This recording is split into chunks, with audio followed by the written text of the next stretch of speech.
Salut à tous et bienvenue dans cette nouvelle vidéo que je vous tourne enfin quand il fait jour. Attends, il y a tout qui tombe.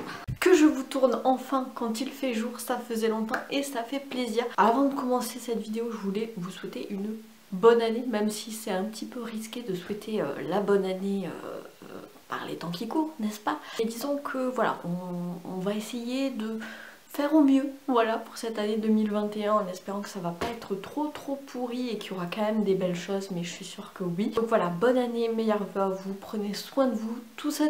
Et puis je vais attaquer directement avec mon bilan lecture du mois de décembre, puisque j'ai quand même 6 livres à vous présenter, donc je pense que ça va être une vidéo un petit peu longue, donc mettez-vous bien, installez-vous bien confortablement et c'est parti. Le premier livre dont j'ai envie de vous parler, c'est Play Death, le jeu de la mort de Patrice Lessina, et c'est un roman auto-édité. Rappelez-vous, Patrice Lessina, c'est un auteur qui m'avait contacté, c'était au printemps dernier, ou un peu avant le premier confinement. Il m'avait envoyé son premier roman qui était le premier tome de sa trilogie de science-fiction, fantasy, young adulte qui s'appelait Les Chroniques d'Harmonie. Donc le premier tome c'était L'éveil. Durant le premier confinement, il a profité pour avancer sur ce one-shot là, donc Place Days, qui est beaucoup plus un roman d'anticipation aussi, qui se passe en 2110. On est plus sur un roman adulte pour le coup. On va être au croisement entre Hunger Games de Suzanne Collins et Running Man de Stephen King, puisqu'on va avoir un jeu télévisé avec des épreuves un petit peu mortelles comme ça. On est donc en 2110, donc roman d'anticipation, on est aux États-Unis, où en fait c'est un peu un monde dystopique, puisque toutes les personnes qui sont surendettées et qui peuvent pas rembourser leurs dettes se retrouvent en situation d'ultime recouvrement, et c'est la société Warm Up qui statue en fait sur les dossiers de ces gens surendettés, et quand ils peuvent pas rembourser leur crédit, et ils deviennent des marchandises aux mains de leurs créanciers. Jack Adaos est un employé de cette société Warm Up, et c'est lui qui statue un petit peu sur les dossiers des gens, et il va se prendre de pitié pour le dossier de Mary Cunningham, qui est une mère de famille, maman solo, qui s'est endettée pour payer les frais médicaux très lourds de sa fille Cassie. Et du coup Jack va décider de falsifier ce dossier pour pas que Marie et Cassie deviennent des marchandises. Sauf que la société Warm Up va s'en rendre compte et va poursuivre Jack, qui va être complètement acculé et va devoir s'inscrire à ce jeu, donc Play Death, qui est un jeu télévisuel où beaucoup de candidats s'affrontent dans des épreuves qui sont parfois mortelles. Pas tout le temps, mais voilà, et il y a un seul gagnant à la fin. Et donc on va suivre Jack qui va vivre ses épreuves en compagnie de plusieurs autres personnages. Je dois dire qu'il y a toute une galerie de personnages, aussi bien des participants du jeu, mais aussi des gens extérieurs, le présentateur télé, les producteurs, etc. Donc ça j'ai bien aimé, en fait, le fait qu'il y ait pas mal de points de vue. Globalement j'ai bien aimé cette histoire, c'était plutôt cool. Alors certes c'est du déjà vu, des jeux télé mortels, etc. Comme je vous disais, Running Man, Hunger Games, voilà, c'est quand même quelque chose de déjà vu, mais qui fonctionne bien, je dois dire. J'ai bien aimé ce côté épreuve mortelle, même s'il y a des moments où certaines épreuves elles sont pas hyper, voilà. Alors on a une course dans le désert, on a des épreuves individuelles, des épreuves de combat en duel, des épreuves de match de combat en collectif. Et bon, à un moment donné il y avait une épreuve, c'était un Shifumi, vous savez, pierre papier ciseaux. Bon là j'ai trouvé que c'était peut-être un petit peu enfantin, c'était pas très spectaculaire, voilà. Mais sinon il y a d'autres épreuves plutôt chouettes. Je dois dire que les chapitres sont très courts, donc c'est peut-être une ou deux pages, donc en fait on n'a pas vraiment le temps de s'attacher aux personnages, ça va très vite. Parce qu'il y a beaucoup de personnages. Alors ça c'est bien en fait, avoir cette galerie de personnages et d'alterner les points de vue, sauf que ça va trop vite. Enfin je trouvais que c'était un peu rapide pour qu'on puisse s'attacher aux personnages véritablement. Mais voilà, c'était plutôt une chouette lecture. Quelques petites fautes d'orthographe et coquilles, bon après ça reste de l'auto-édition, mais il y en avait quand même un petit peu, ça aurait mérité quelques relectures je pense. Mais sinon, voilà, si vous aimez le style un petit peu anticipation dystopie avec des jeux, etc., ce côté télé-réalité, vous allez kiffer parce que c'était vraiment une chouette lecture. Je continue avec Le Cheval des Sforza de Marco Malvaldi, c'est chez les éditions Point. Donc ce livre je le lis dans le cadre du prix meilleur roman des lecteurs Point pour l'année 2021. Donc là je crois que c'est le sixième que je lis sur la sélection de 10. Ici on est sur un mélange de romans historiques et de thriller enquête policière à la Renaissance. Au XVe siècle en Italie, plus particulièrement dans le duché de Milan. Donc on va suivre le duc de Milan, donc Ludovic le Mort, qui s'est enjoint les services de Léonard de Vinci, que tout le monde connaît, qui est un génie, qui est un artiste, qui est un ingénieur, un anatomiste, etc. Et il a missionné Léonard de Vinci de construire une statue de cheval en bronze géante en l'honneur de la mémoire de son père qui est décédé. Sauf que Léonard traîne un petit peu de la patte, il a du mal à réussir à faire cette statue de bronze géante sans que voilà, sans qu'elle s'écroule, etc. Donc il traîne un petit peu et il va y avoir un mystérieux cadavre qui va faire son apparition au milieu de la cour du palais ducal, et du coup c'est un petit peu bizarre parce que le cadavre ne semble pas avoir été frappé par un objet contondant, ne semble pas avoir été transpercé par une épée puisqu'il n'y a pas de sang, il semble avoir été compressé et du coup c'est assez mystérieux. Ludovic le Mort va demander à Léonard de Vinci d'analyser un petit peu le cadavre, de faire une espèce d'autopsie puisque Léonard est aussi anatomiste, et d'essayer de résoudre ce meurtre. C'était vraiment chouette sur fond d'intrigues, de cours, de complots, de magouilles financières, etc.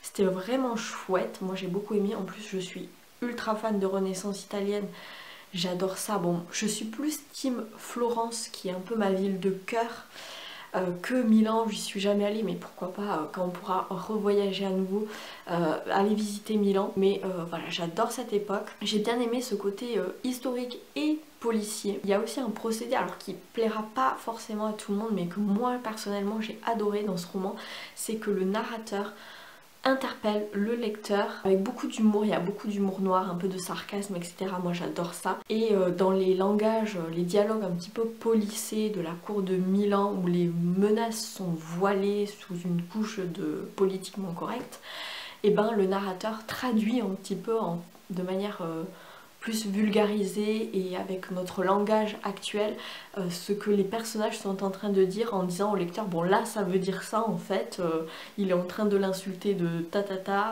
ou quand il y a des expressions dans la narration qui sont anachroniques en fait, que le narrateur dit bah voilà, bon à l'époque par exemple il n'y avait pas des vitres aux fenêtres, ce genre de choses. Donc moi j'aime bien, c'est un procédé qu'on retrouve aussi par exemple dans les orphelins Baudelaire, enfin les désastreuses aventures des orphelins Baudelaire, où Lémonis Niquette interpelle le lecteur pour lui expliquer en voix off des trucs. Moi j'aime bien. Après ça plaira pas à tout le monde, mais moi j'ai adoré, enfin j'ai passé une super lecture. C'est pas un coup de cœur parce qu'il m'aura peut-être manqué un petit peu d'assises, de profondeur, c'était quand même gentillé au niveau du policier, c'était pas très trash, pas très voilà. Mais voilà, ça fait bien son job et j'ai passé un bon moment, donc n'hésitez pas si ça peut vous intéresser, ce côté historique et enquête aux côtés de Léonard de Vinci, bah voilà, je pense que ça pourrait vous plaire. J'enchaîne avec un service presse qui m'a aussi été envoyé par l'auteur, donc c'est Adopte de Arnaud Poissonnier, c'est aux éditions Tombouctou. J'en ai lu beaucoup en ce moment, je pense que c'est un petit peu la mode des livres, des thrillers scientifiques un peu sur fond de virus, de pandémie mondiale, etc. Ça revient à la mode, ça revient en force. Ici on n'y coupe pas puisqu'on va être avec un virus, un mystérieux virus, mais petite originalité qui va attaquer des enfants qui ont été adoptés. On va suivre Jeanne qui est une jeune maman solo qui a adopté son fils Maximilien il y a 5 ans.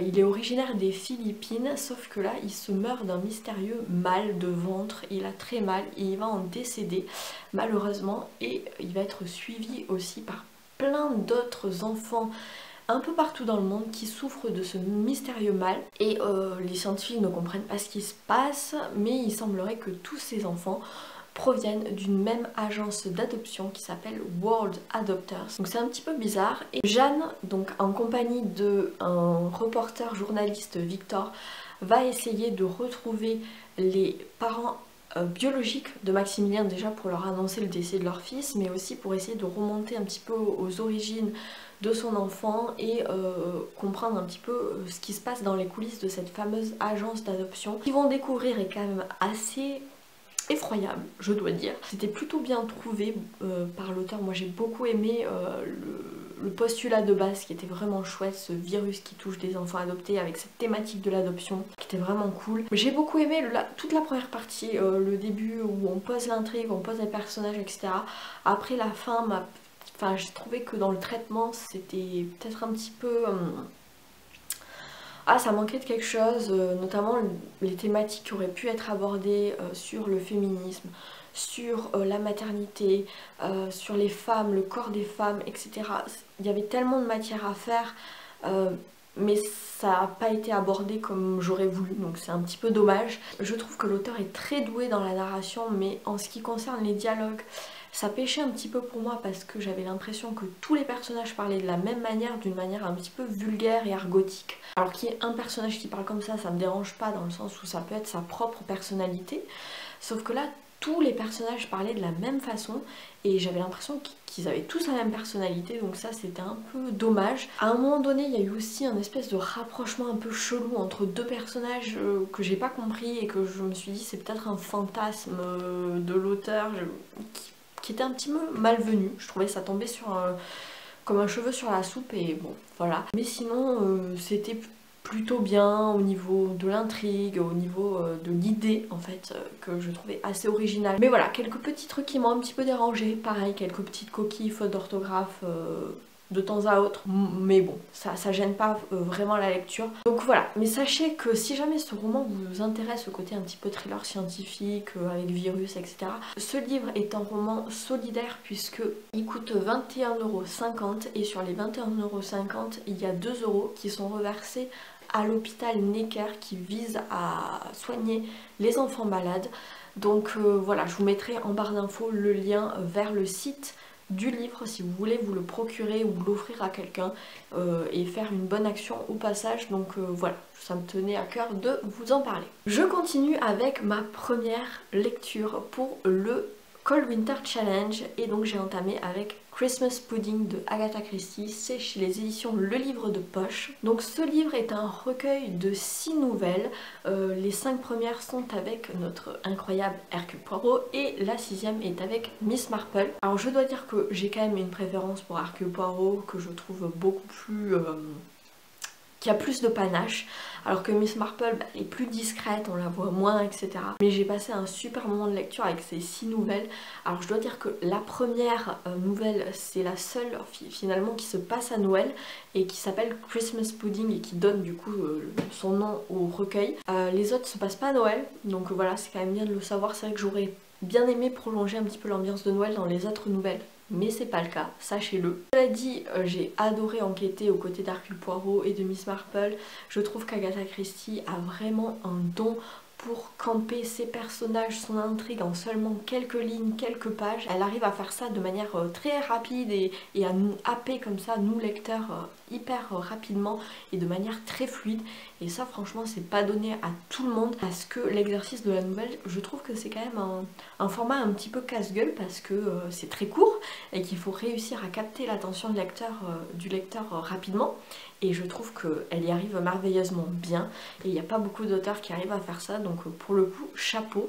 Et je vous le recommande peut-être pour Noël prochain si ça vous intéresse. Ah, et ce livre du coup je l'avais mis dans le premier menu Magie de Noël et dans la première sous-catégorie qui était Under the Mistletoe, et donc c'était un livre de Noël. Je continue avec ma deuxième lecture pour le Cold Winter Challenge. Il s'agit de Manuel d'activisme féministe de Clit Révolution aux éditions Antoinette Fouque. Donc ce livre je l'ai mis dans la catégorie hiver obscur, sous-catégorie nuit du solstice, puisqu'il fallait lire un livre de moins de 300 pages et là pour le coup il fait 220 pages, donc ça passe. Donc comme son titre l'indique, il s'agit d'un manuel d'activisme féministe, donc un essai féministe mais qui va être vraiment axé sur l'action, qu'est-ce qu'on peut faire pour faire bouger les lignes du patriarcat et du combat féministe. Moi je m'intéresse depuis quelques temps, vous le savez maintenant, à la question du féminisme, sur l'égalité homme-femme, sur la charge mentale et maternelle, la pression maternelle faite aux femmes,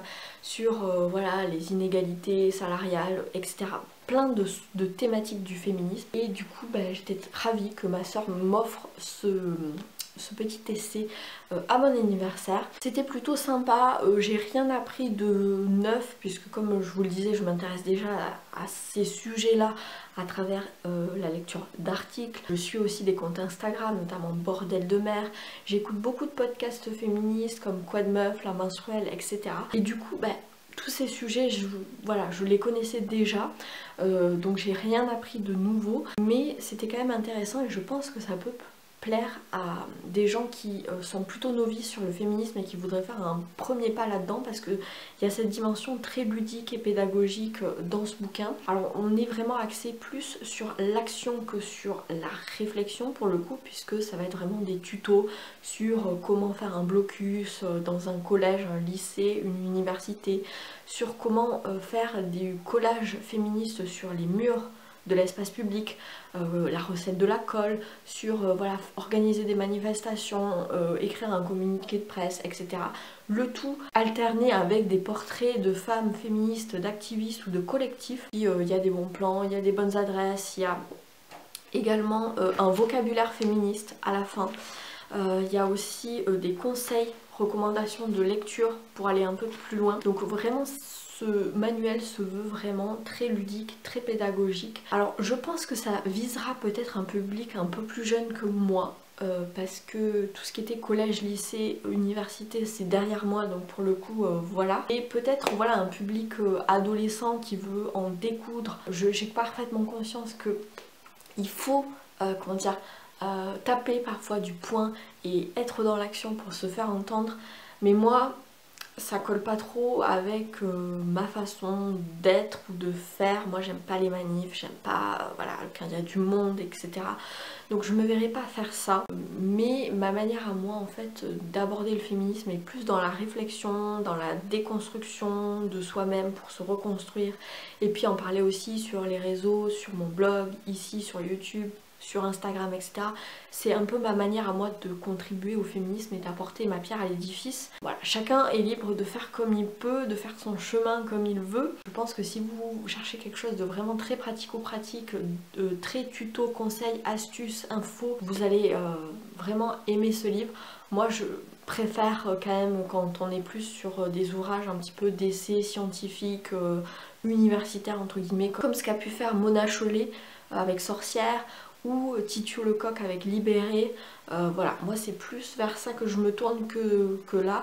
Après j'ai bien aimé la colorimétrie et les dessins qu'il y a dans ce bouquin. Ils sont vraiment très très jolis avec ce jaune, ce fuchsia et ce bleu qui vraiment donne du peps et vraiment j'ai beaucoup aimé. Donc voilà, je pense que ça pourra intéresser les gens qui ne connaissent pas trop le féminisme, ça peut être une bonne porte d'entrée pour le côté ludique, etc.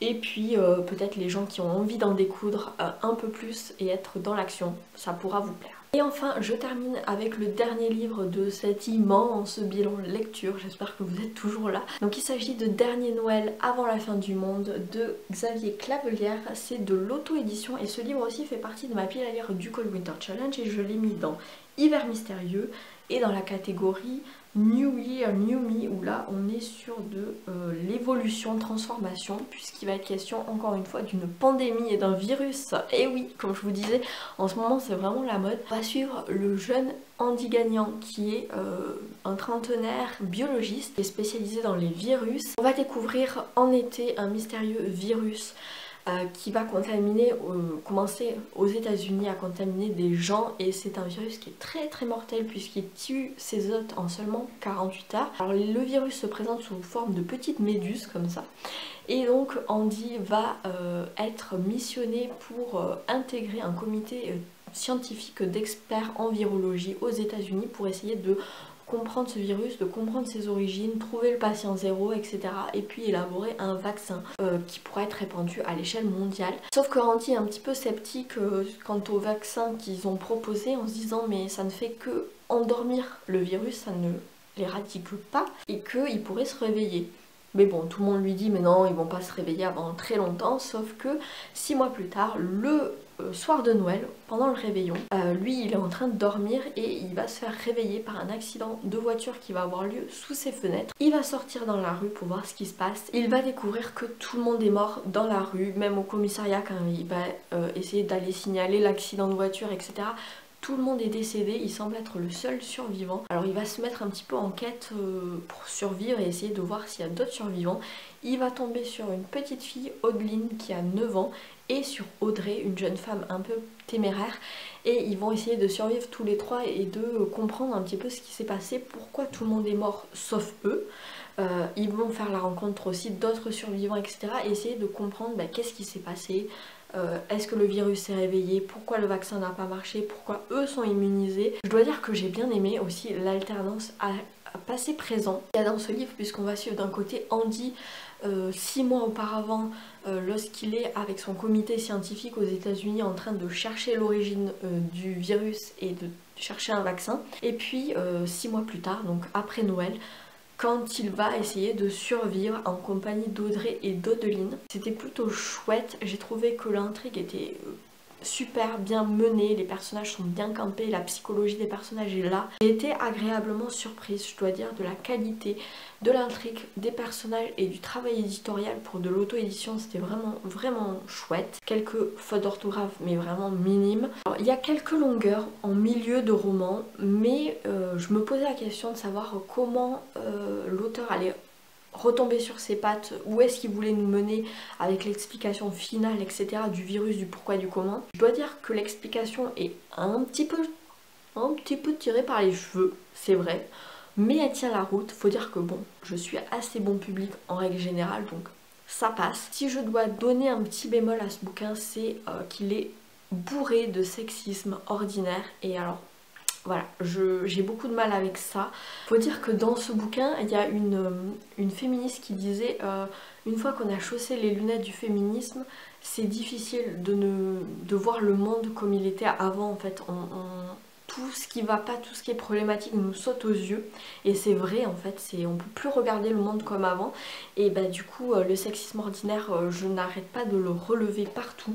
Il y a plein d'exemples, enfin je veux dire, un chapitre sur deux il y avait un truc qui me faisait lever les yeux au ciel. Par exemple, il y a Audrey qui s'assoit dans la voiture côté passager, qui baisse le parasoleil pour se regarder dans le miroir et se recoiffer, et là Andy qui pense ah ben c'est bien une fille ça. Voilà. Ou alors Audeline qui a peur et Audrey qui la rassure de manière féminine. Donc j'étais là, ça veut dire quoi de manière féminine? Est-ce que tu veux dire de manière bienveillante, de manière douce, de manière rassurante? Auquel cas utilise ces adjectifs là qui sont non genrés. Pourquoi féminine? Ça veut dire quoi? Puis il y a plusieurs féminités, il n'y en a pas qu'une seule. De même, à un moment donné, il y a un personnage qui a ses règles, donc ça c'est bien d'aborder le sujet des règles dans un bouquin, c'est vraiment chouette, sauf que c'est défini comme un problème féminin mensuel. Et là je me suis dit, pourquoi est-ce que ça devrait être un problème, un tabou?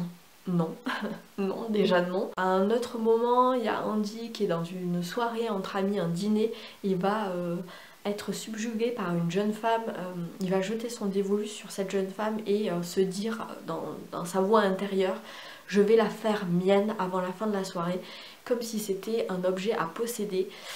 Voilà, et il y en avait plein d'autres, j'ai pas tout relevé parce que je voulais pas me faire mal, je voulais pas me faire du mal, et je me disais bon vas-y laisse couler, essaye de passer au-dessus pour arriver, parce que le reste de l'intrigue était cool tu vois, mais vraiment moi c'est le genre de truc que je ne veux plus lire dans mes romans. C'est important pour moi de mettre ça en exergue et de le mettre en lumière pour que les auteurs et les lecteurs soient plus vigilants sur ces questions là, c'est vraiment important, parce que Andy finalement c'est pas un mauvais bougre, c'est pas un macho, il est pas horrible comme mec, mais il a ces réflexions là, et c'est là où c'est problématique parce que c'est du sexisme banalisé, du sexisme ordinaire qu'on ne se rend même pas compte, qui est complètement invisibilisé mais qui est partout présent dans la société, et c'est hyper important de faire attention à ces choses-là.